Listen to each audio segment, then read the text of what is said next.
Medical కాలేజీలు ప్రైవేటీకరణ అనేది చేస్తూ ఉన్నారు. ఇది కానీ మీరేమో కోటి సంతకాల సేకరణ చేశారు, కానీ ప్రభుత్వం నుంచి ఎటువంటి స్పందన లేదు.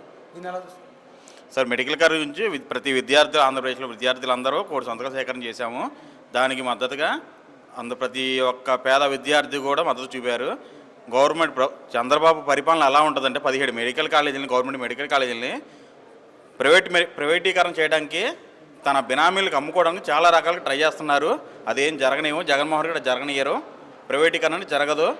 అలా కోటి సంతకాల సేకరణ అనేది మీకు వైసీపీ వాళ్ళే పెట్టుకున్నారు, కార్యకర్తలు పెట్టుకున్నారు, వాళ్ళే చేశారు, కానీ జనం ఎవరు రాలేదు అనేది ఒక వాదన.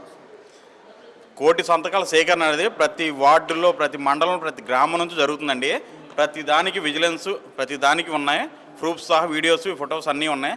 ఎల్లో మీడియా ఏంటంటే ఏదో తన గుట్టు రాకుండా ఉండటం కోసం ఏదో చెప్పుకొస్తూ ఉంటారు.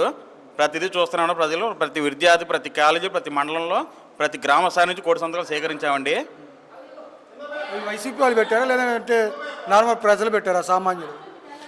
కోటి సంతకాల సేకరణ ప్రతి పేద విద్యార్థి, ప్రతి ఒక్కరు, తన అధికార పార్టీ అయిన టీడీపీ అయిన నాయకులు పిల్లలు కూడా, సార్ కోటి ప్రైవేటీకరణ అనేది పద్ధతి కాదు, మేము గవర్నమెంట్కి ఇవ్వాలి అని టీడీపీ నాయకుల కూతుర్లు, కొడుకులు వాళ్ళు కూడా కోటి సంతకాలు పెట్టారు మేడం. సార్ టీడీపీ వాళ్ళు కూడా పెట్టారా? టీడీపీ వాళ్ళు కూడా పెట్టారు.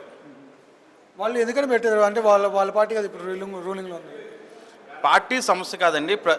గవర్నమెంట్ కాలేజీని ప్రైవేటీకరణ చేయడం వాళ్ళకు కూడా ఇష్టం లేదు, కానీ చంద్రబాబు నాయుడు గారు చేస్తూ ఉంటారు.